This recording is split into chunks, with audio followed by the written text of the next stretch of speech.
it's been a while since Minis were actually Mini, and this new Mini Countryman is the biggest Mini ever. It's the third generation of this car, and it's a little bit longer, it's a little bit taller than before, but is it any more practical? Well, the boot is actually very similar to what you had in the previous car. That means it's roughly the same size as what you find in a Volvo XC40, but a VW Tiguan is even bigger than this. But you can still see in this Countryman, there's plenty of room for family holiday luggage. And what is especially useful is the fact that you've got a very generous amount of underfloor storage here, but it doesn't extend all the way to the back of the boot. And also, you can't get a height adjustable boot floor, which is a shame because lots of other SUV rivals offer that. But the Countryman does have one particularly handy practical trick, which many other rivals don't offer. So if you want extra room in the back of the Countryman, then you can remove this parcel shelf. Now, unfortunately, there isn't anywhere special to store this in the car, so you've got to ditch it somewhere yourself. But once it's out the way, and if you do want extra room in the back of the Countryman, then you can lower just this middle seat on its own. So the rear seats split fold 40-20-40, which is very handy. If you've got something very long that you want to put through the boot while still having two passengers sat in the back here, then that is obviously a very handy trick to have. And more SUV rivals than you might think only offer 60-40 split folding rear seats. So it is very handy that the Countryman offers this. And all in all, given the size of the boot, this is pretty good by class standards. Now, what are these rear seats like for space? Well, the Countryman definitely makes good use of its boxy dimensions because even for an adult sat back here, it is very spacious in these rear seats, to be honest. Even if you're 6 foot sat behind a driver of a similar size, legroom is very, very impressive. There's loads of it. It's very generous in that respect. And there's also tons of space for your feet under the seat in front of you as well. So you can properly lounge out and relax back here. Headroom, also very good, even with this optional sunroof fitted as standard. Without this sunroof, you get even more headroom. So it doesn't feel cramped at all back here. It's very open and spacious. And if you're sitting 3 adults side by side, then it's also good for whoever sat in the middle seat because it's not like the seat base is really hard and uncomfortable. And yes, there is a lump in the floor, but it's quite thin, so you don't have to have your legs in an awkward position either side of it or anything like that. You do, though, have one of these strange roof-mounted seatbelt type thing arrangements for this middle seat, but still, that is a minor inconvenience. And in terms of practicality, it's certainly very impressive back here. And on top of all this, there's another trump card which the Countryman can play over lots of its rivals. Now, we've already pointed out the fact that these seat backs can split fold 40-20-40, but on top of that, you can adjust the angle of the backrest. So if you want to sit a bit more upright or create a bit more space in the boot behind you, then you can do that.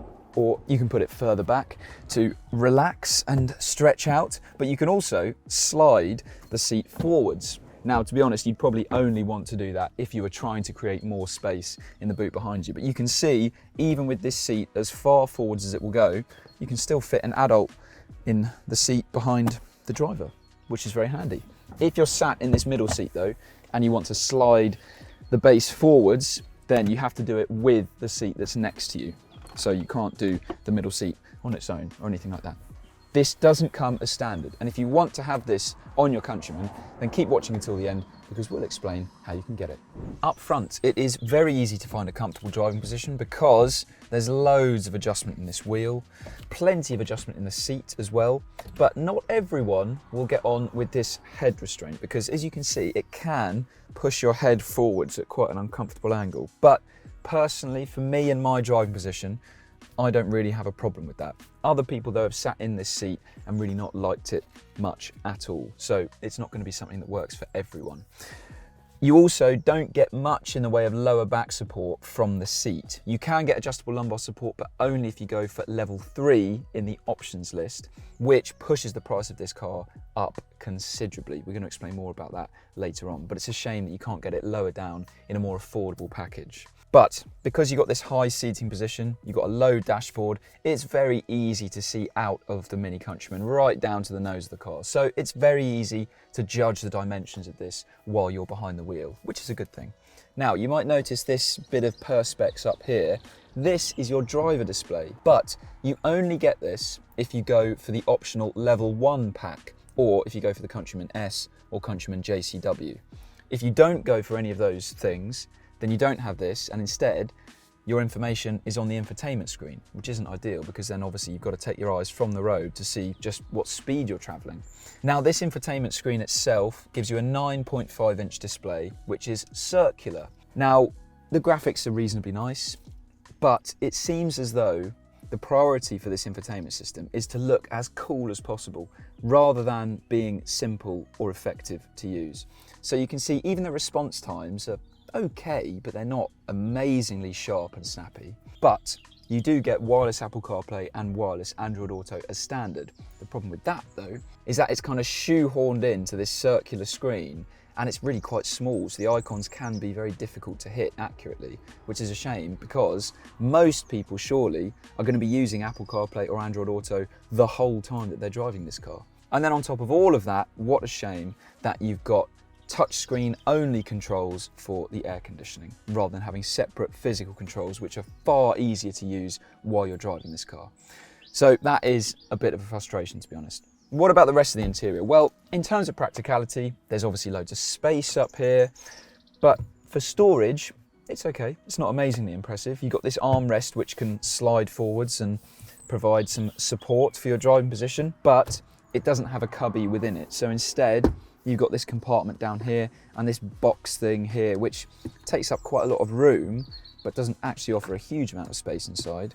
There's also two cup holders. You've got this multi-level cubby compartment here as well. And to be fair, the door bins are actually a pretty decent size. In terms of quality in here, well, it's got quite an attractive layout, hasn't it, with these different colors and different materials, but it can't really disguise the fact that lots of these materials are just hard plastics that don't feel particularly luxurious.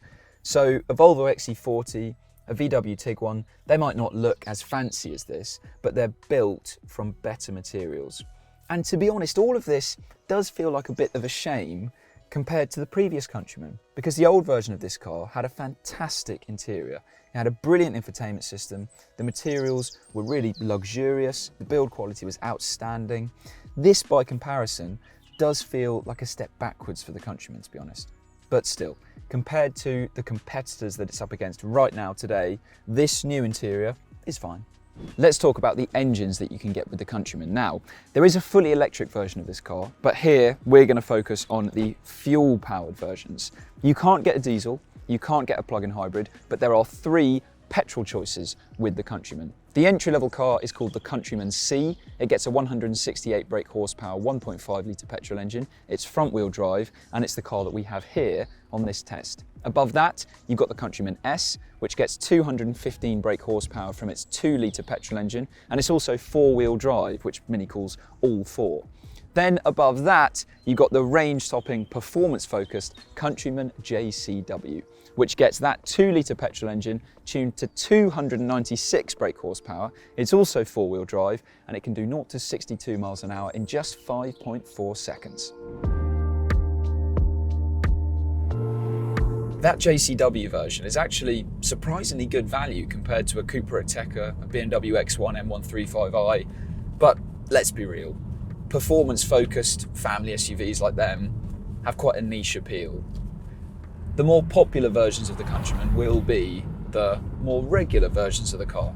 So we're in the C, and it can do 0 to 62 miles an hour in around about 8.5 seconds, which is perfectly respectable. If you go for the Countryman S, then that drops it down quite a bit to 7.1 seconds. But in this entry-level version of the car, really, this feels like all the power that you need. It pulls well from low revs, it's strong enough on the motorway, and while it can sound a bit raucous if you're accelerating hard from low speeds, it generally does well to quieten down and, for the most part, be very relaxing as well. Every Countryman comes with an automatic gearbox as standard, and it's tuned slightly differently depending on the version that you go for. In the Countryman C, it is a bit frustrating at low speeds, because if you're stationary and you're joining a roundabout or leaving a junction and you want a quick burst of acceleration, then it can hesitate quite a bit. It feels quite slow and sluggish, and that is frustrating. And it's the same even if you're moving quite slowly forwards and then you want a quick burst. Again, it just feels a little slow to kick into gear. But once you're up and running, the shifts are smooth and fine. The ride comfort on offer in the Countryman does depend on the version that you go for. So in the JCW, obviously that is the sporty one and it's set up to be firm and to handle well. So it's still relatively comfortable, but you are jostled around the interior more noticeably than you are in a Cupra Ateca. In the Countryman C, the ride is a lot calmer than the JCW, and actually for the most part this is quite impressive. A Volvo XC40 does isolate you better from potholes and sharp imperfections in the road, but this is still a comfortable car and the ride is very impressively well controlled. So we're on a really bumpy road now and it's terribly surfaced, but all the movements in the Countryman are very well controlled, not very dramatic. So it does mean that actually overall, this is a comfortable car to be driving along in. And from a handling perspective, the Countryman is absolutely fine for an SUV like this.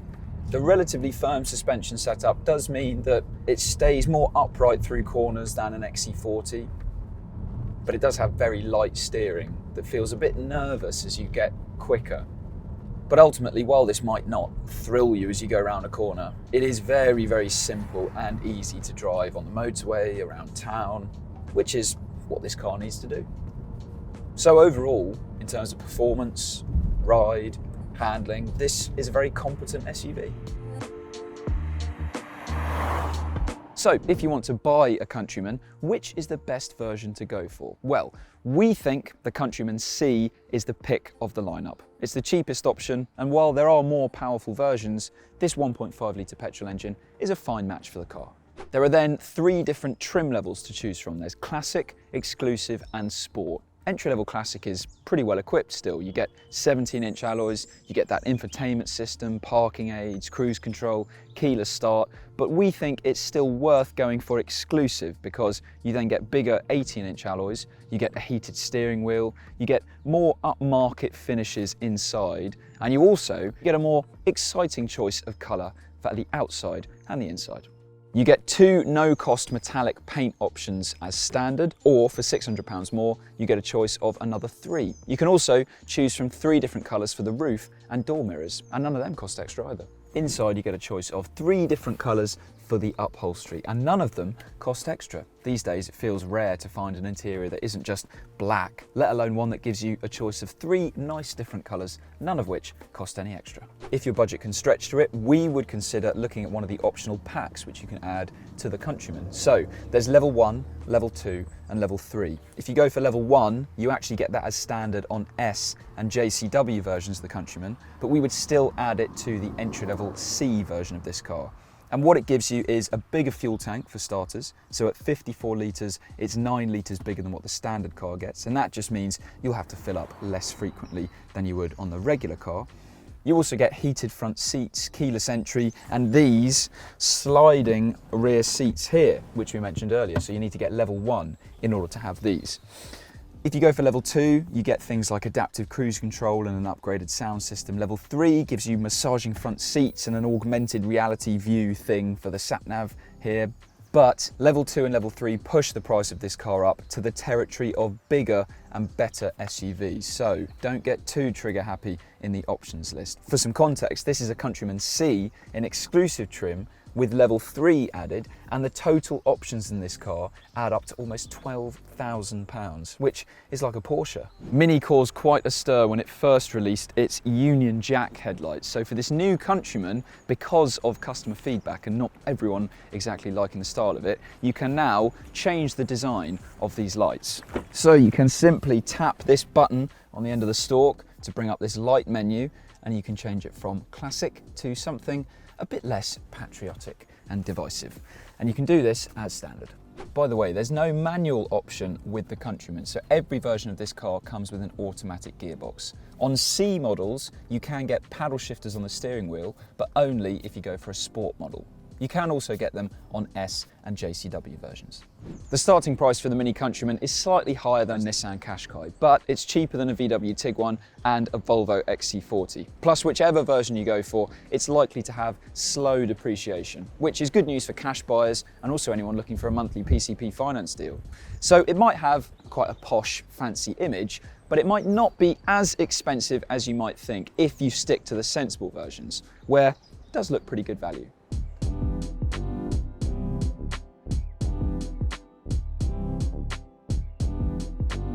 On the face of it, it might seem like the Mini Countryman is a fashionable choice rather than a sensible one, because Mini has a stylish image and this car's big on personalisation.